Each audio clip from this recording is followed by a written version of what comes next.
tudo, e hoje iremos falar da terceira chave para o crescimento espiritual, para tornarmos crentes maduros.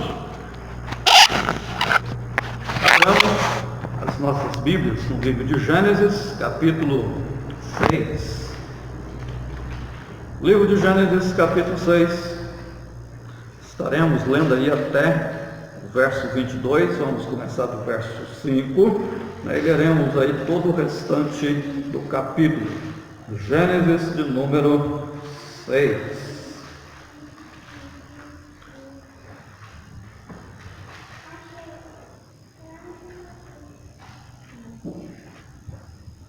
Livro de Gênesis, capítulo 6, do verso 5 até o verso de número 22.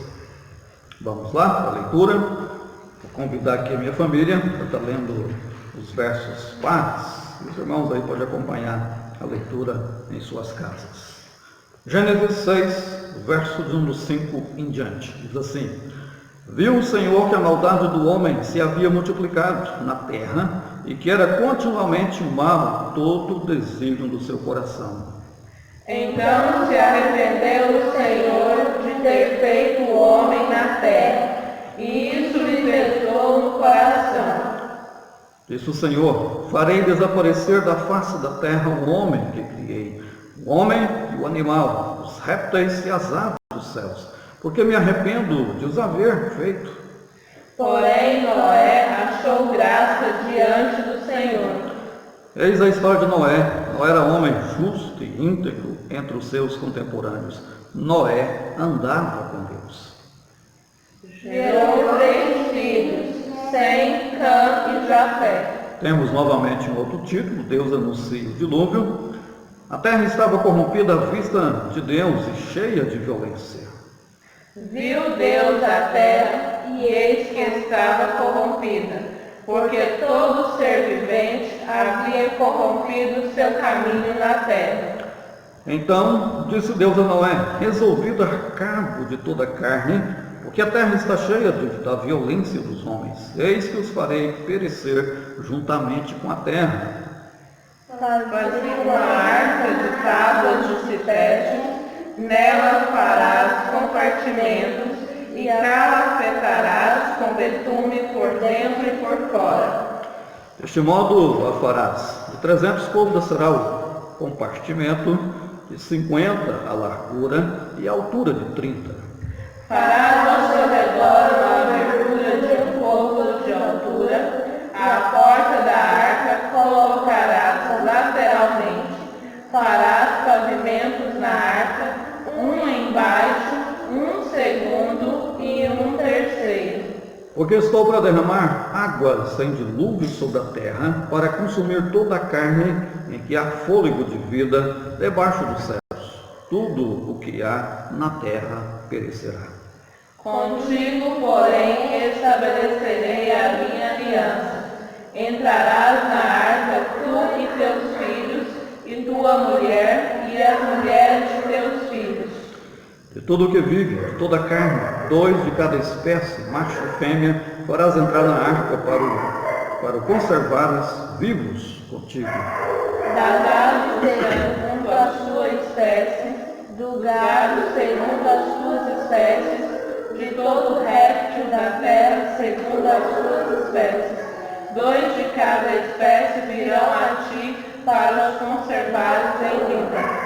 Leva contigo de tudo o que se come, junta-o contigo, ser-te-á para alimento a ti e a eles. Assim fez Noé, consoante a tudo que Deus lhe ordenara. Amém. Vamos mais uma vez falarmos com o nosso Deus, com o nosso Pai. Pai amado, Pai querido, nós te louvamos, adoramos ao Senhor e a Deus, como ainda fizemos por meio do hino. Mas, ó Pai, também sabemos que toda a nossa vida, todas as nossas atitudes devem ser feitas para a glória do Senhor, seja o nosso serviço, o nosso trabalho, o nosso descanso, como a gente ainda viu na última quinta-feira, estudando ali sobre essas chaves,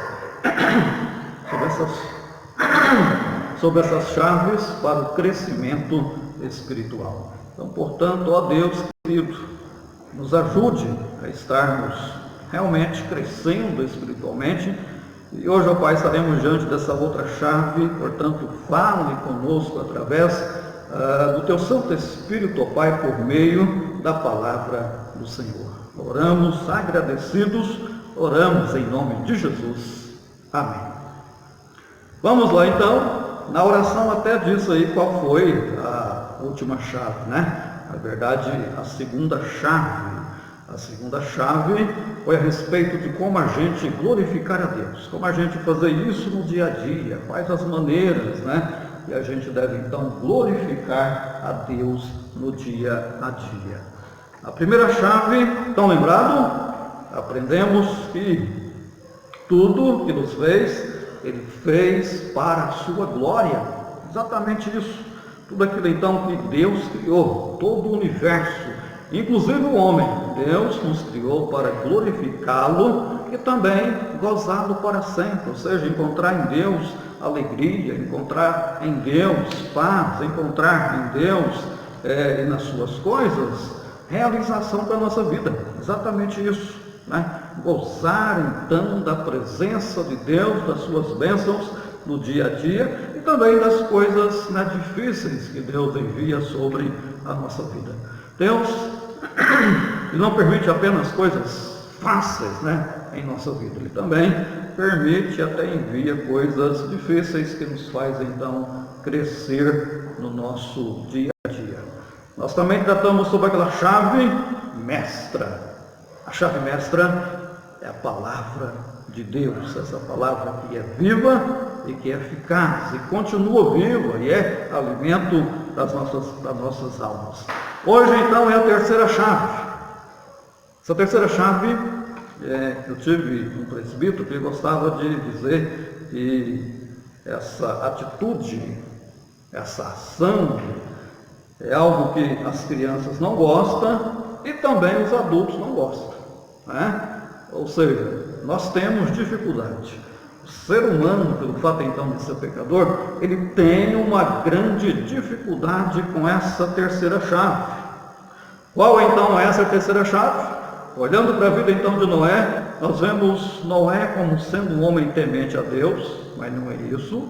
Nós vemos então Noé andando com Deus, está um pouco ligado a isso aí, mas é o seguinte, terceira chave, é a obediência. Isso mesmo, tá? Se nós queremos crescer na vida cristã, nós precisamos então de sermos obedientes, não há outra maneira. O autor desse estudo, que é o John MacArthur, ele começa essa terceira chave falando a respeito de um homem que ele conheceu pessoalmente, um tal de Fred. E esse Fred, ele, durante a vida dele, viveu toda a vida se passando por outras pessoas.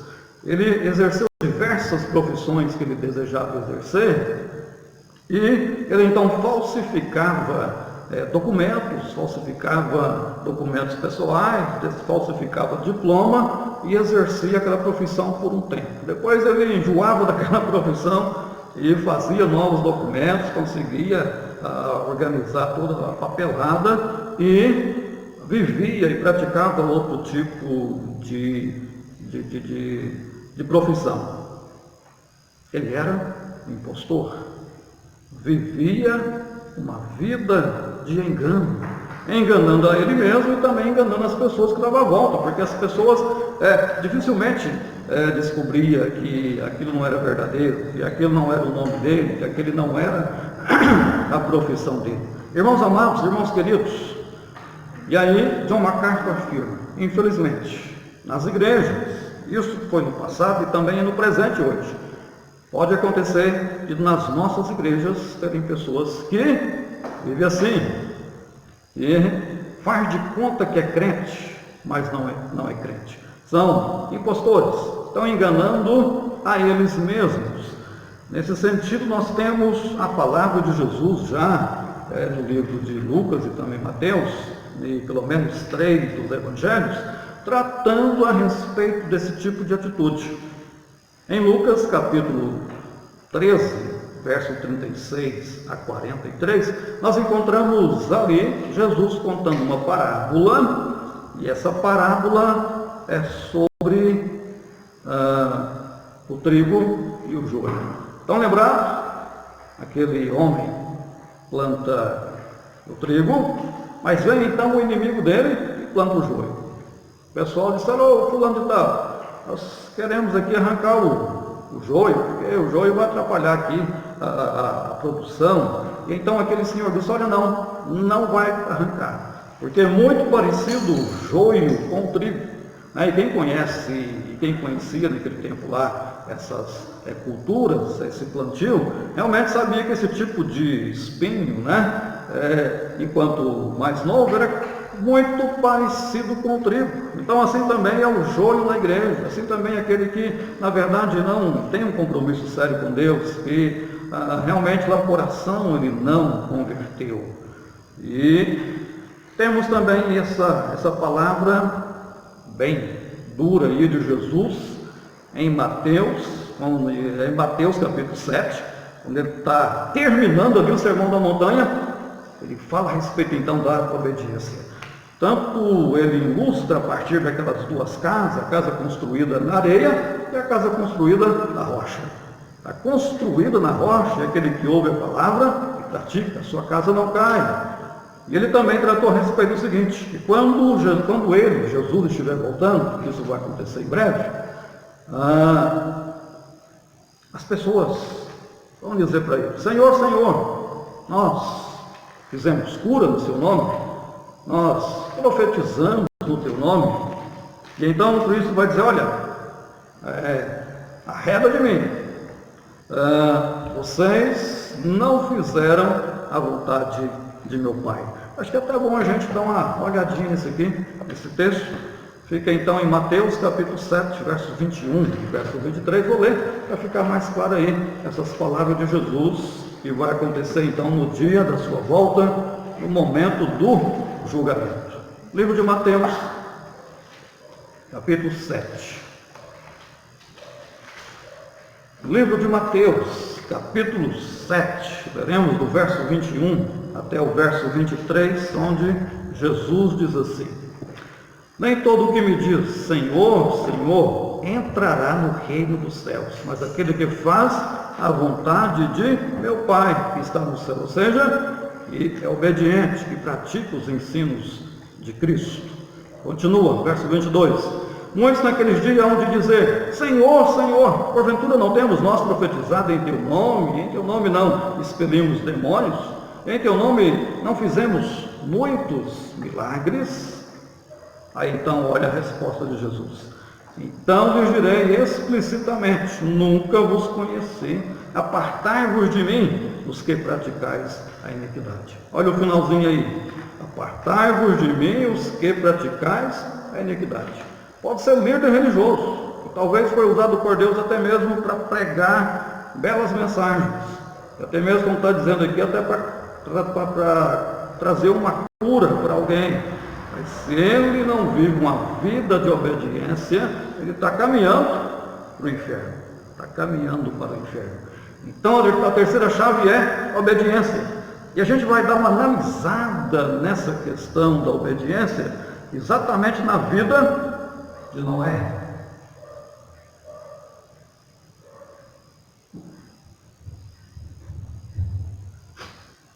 Noé é um bom exemplo de obediência, porque a obediência de Noé não foi vacilante. A obediência de Noé faz um marco entre o tempo que existiu e deixou de existir, e agora então Deus recomeça, recomeça a sociedade, recomeça tudo de novo, apenas ali com cerca de 4 famílias, a família de Ló, de Noé, de Noé e dos seus 3 filhos. Vamos então aí dar uma olhadinha, vou estar lendo com vocês aqui o que John MacArthur diz. Ele acha interessante aqui a vida de Noé, porque mesmo que Enoque foi trasladado para os céus, sem passar pela morte, porque ele andou com Deus, porque ele foi obediente também. Noé vai um pouco além, porque ele também andou com Deus, ele é um homem obediente, e nessa obediência ele vai além, porque ele trabalha cerca de 120 anos construindo uma arca em um lugar que era seco. Há uma obediência com fé nessa questão. Estão entendendo? Então, para John MacArthur, Noé é uma personagem até mais importante do que Enoque, sendo que Enoque chegou a seu ponto de ser arrebatado para o céu sem passar pela morte. Realmente, Noé ele deixa esse legado, ele é aquele então que faz o divisor de água. E isso está voltado então para a graça de Deus na vida dele, claro, mas também pela sua atitude de um homem obediente. Um homem obediente. Poderíamos estudar uma série de personagens bíblicos que ilustram uma fé obediente, mas não posso pensar em nenhum exemplo melhor do que Noé. É o clássico supremo da crença em Deus, dos que dizem: tenho fé e vou fazer algo que prove isso. Noé deu um passo além de Enoque, mostra-nos o andar com Deus. E o relato de Noé mostra-nos o trabalho por Deus. Noé adorava Deus, andava com Deus, mas ele foi um pouco além, ele trabalhou e trabalhava para Deus. Você tem que adorar antes de poder andar, e tem que andar antes de trabalhar. E a gente viu que aquela questão, eu quero crescer na vida cristã, então eu vou pegar um punhado de carro por aí. Não. É mais importante você ser e você andar com Deus do que aquilo que você faz para Deus. Mas espera aí, a questão também de fazer para Deus tem o seu valor, tem a sua importância. E aqui a gente destacando então essa atitude obediente de Noé. Essa atitude obediente de Noé. Diz mais, Noé, ele obedeceu, tintim por tintim, vamos assim dizer, da palavra de Deus. E ao obedecer então, ele como que pregou para as pessoas daquele tempo, e uma obediência então de vários anos. Será que a gente teria essa paciência, essa perseverança de obedecer a Deus como foi Noé? E provavelmente as pessoas passavam por ali, meneavam a cabeça e falavam: rapaz, esse homem é doido, é um maluco, olha aí, fazendo um navio, uma arca desse tamanho, gastando tanto tempo, tanto suor, no meio de um local alto como esse aqui, não está perto de rio, não está perto de mar. Esse homem está doido. Ele creu que realmente Deus estaria no tempo certo, trazendo juízo sobre a humanidade, e ao mesmo tempo então salvando a família dele, salvando ele, seus filhos e as suas noras. Então, portanto, meus irmãos, Noé, ele obedece a Deus, é um exemplo para nós de obediência. E uma promessa. A promessa qual que é? A promessa está aí no verso de número 18, do capítulo 6 de Gênesis. Está exatamente aí no verso 18, pode acompanhar comigo aí, verso de número 18. Contigo, porém, estabelecerei minha aliança. Entrarás na arca, tu e teus filhos, e tua mulher, e as mulheres de teu filho. Então Deus faz essa aliança com Noé, essa aliança de amor e vida, um pacto com Noé, queria então salvar a família dele, juntamente então com seus filhos e noras. E realmente Deus faz isso. Lembra aqui um pouco a respeito dessa questão dessa obediência de Noé, obedecendo a palavra de Noé.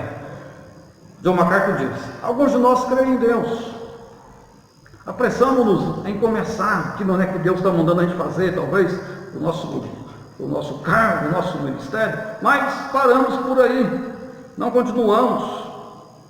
O que você faria se Deus lhe mandasse construir um navio de 20 mil toneladas no meio de um deserto?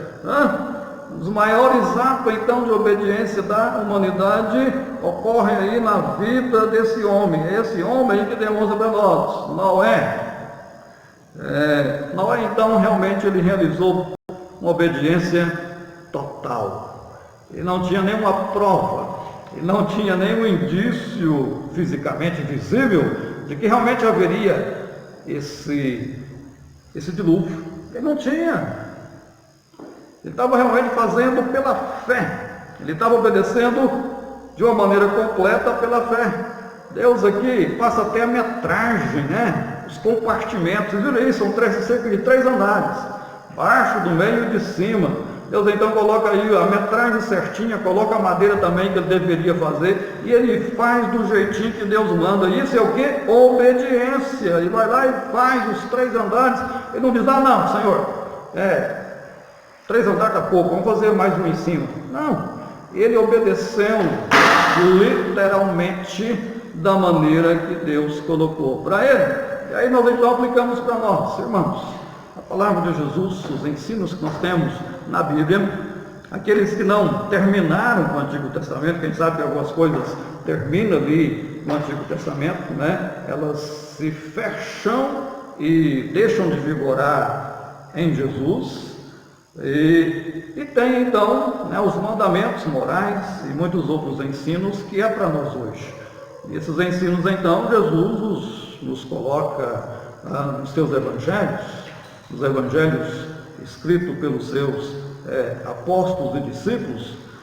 Os ensinos então é colocado principalmente, os ensinos morais que Jesus traz para nós, é encontrado principalmente no Sermão do Monte, no Sermão da Montanha, onde até traz de volta aí a citação de alguns daqueles 10 mandamentos, né? Vários dos 10 mandamentos são relembrados e reaplicados por Jesus no Sermão do Monte.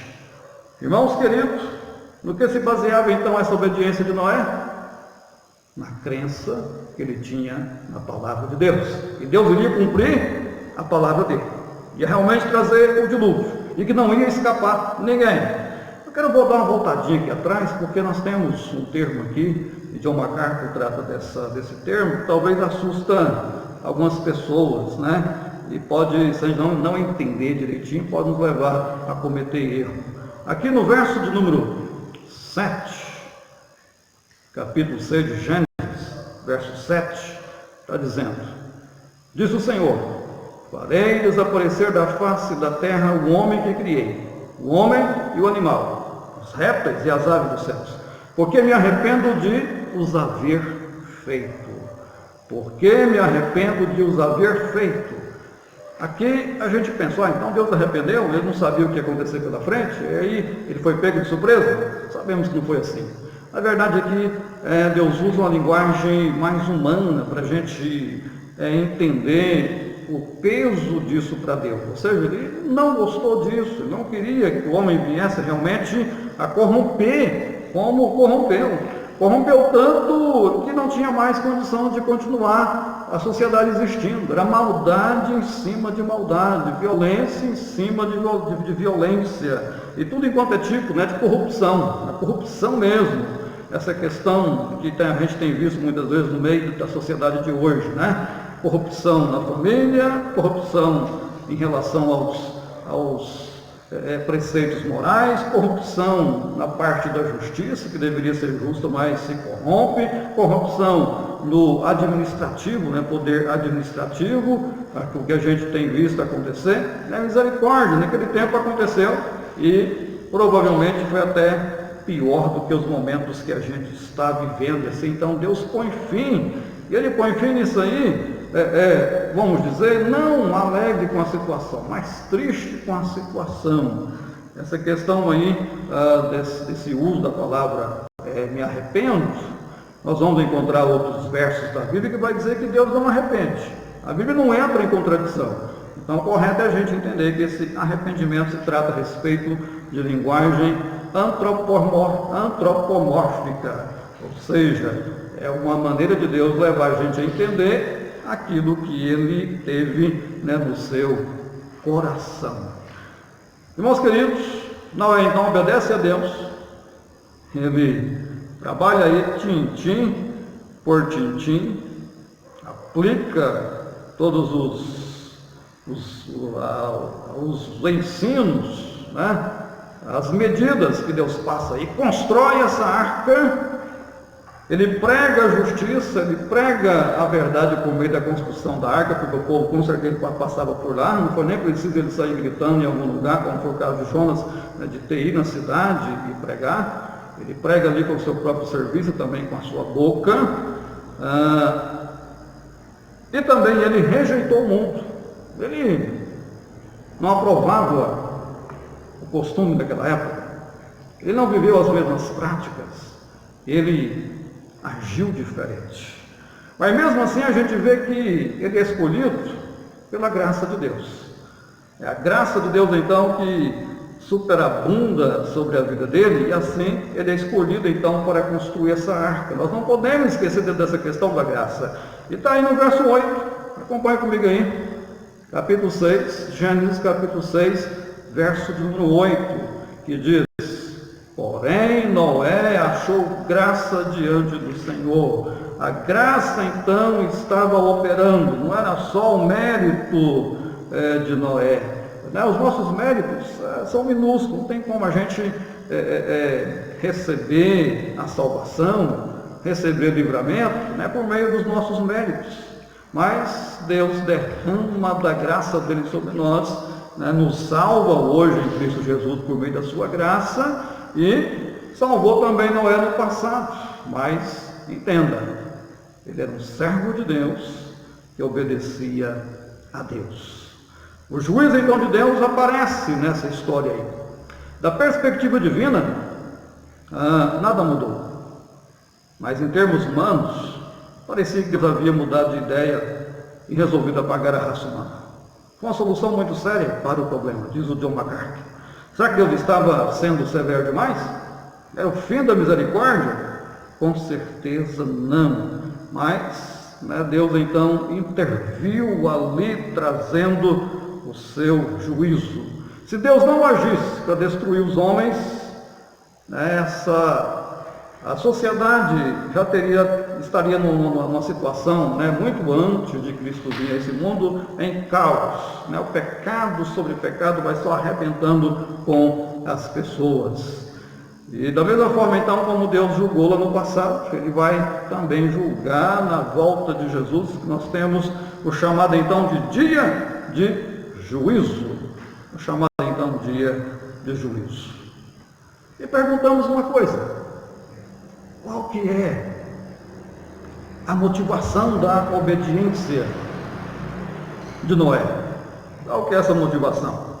John MacArthur diz: por maior que fosse o exemplo de Noé, não poderíamos deixar o assunto de obediência sem completá-lo com o conceito do Novo Testamento. Diz mais ele: lembre-se de olharmos para o capítulo, no início do capítulo 6, que estava ali aquela questão da graça, e devemos então olhar para esse fato de que a palavra guardar, você encontra aqui essa partezinha aqui sobre o guardar, sim, essa palavra guardar, ela está mais aqui no Novo Testamento. Eu vou chamar então você para abrir a Bíblia lá na carta de 1 João. Vamos lá para esse texto, 1 João capítulo 2, verso de número 5. Livro de 1 João, capítulo 2, verso de número 5. Olha aqui essa questão então da nossa obediência, no dia de hoje. Aquele, entretanto, que guarda a sua palavra nele, verdadeiramente tem sido aperfeiçoado o amor de Deus. Nisto sabemos que estamos nele. Essa afirmação, aquele, entretanto, que guarda a sua palavra, esse guardar aí não é só saber essa palavra, não é só ter decorado ou entendido os ensinos de Jesus, é nós então colocarmos em prática. A graça está operando junto? Sim. Até mesmo, vamos dizer, antes da gente converter, essa graça já está operando. E é essa graça, por meio de Jesus, que deve então nos motivar. E deve então motivar você a obedecer. Nós não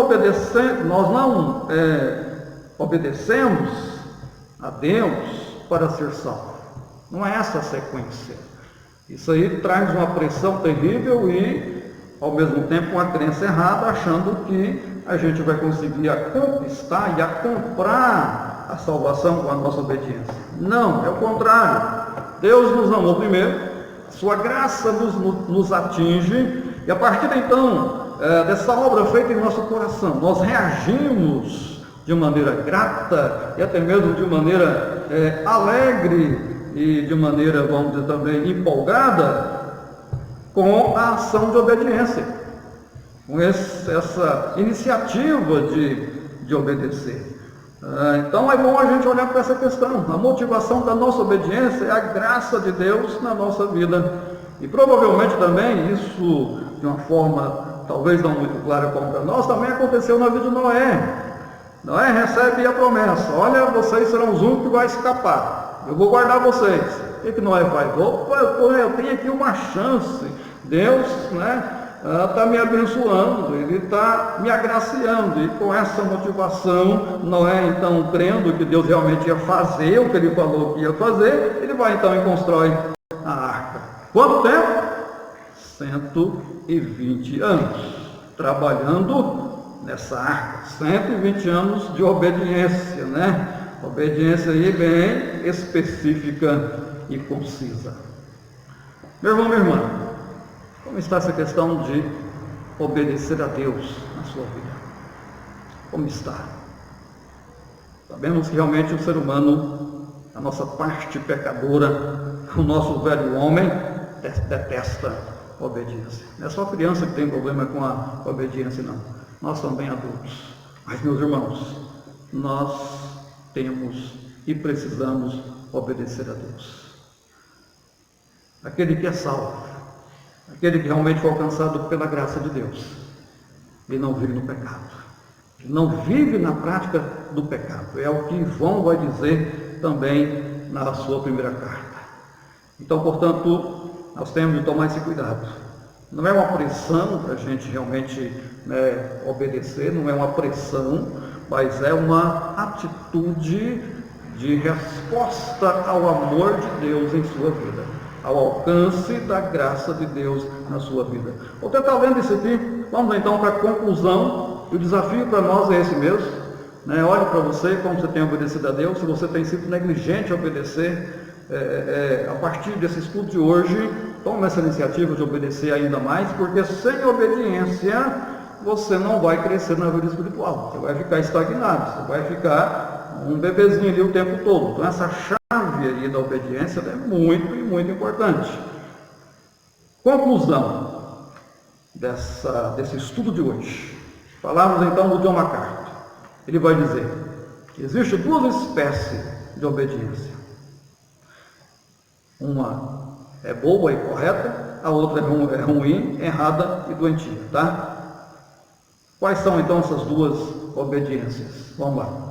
Se procurarmos ser obedientes, mas falharmos, somos condenados? Uma pergunta. Aí diz John MacArthur: tenho lutado com este problema há tanto tempo que creio poder ajudá-lo a entender como é. Temos que distinguir entre obediência legal e obediência graciosa.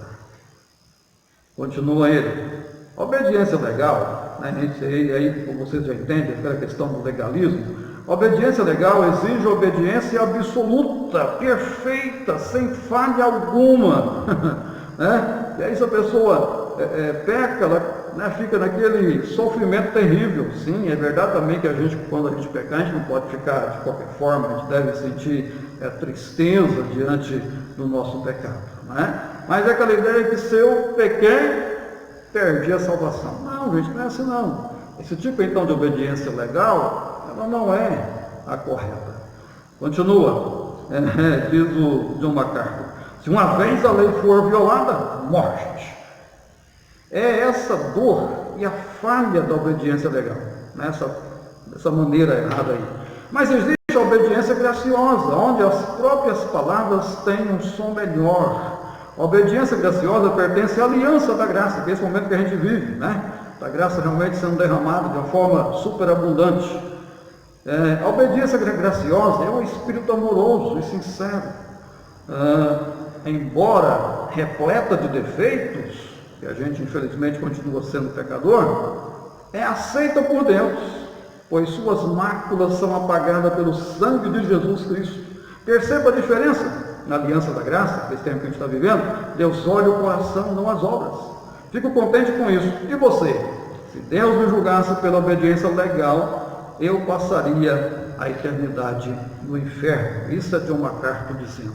Então, portanto, que a nossa obediência seja uma obediência sincera, uma obediência grata, uma obediência graciosa. Não por força e nem por pressão, mas a partir então dessa graça do Senhor no seu coração, obedeça a Deus, para que nós cresçamos, para que alcancemos corações santos, para que sejamos mais consagrados a Deus, para que sejamos não meninos na vida cristã, mas sejamos maduros. Que Deus os abençoe. Nesse momento a gente passa então para algumas informações.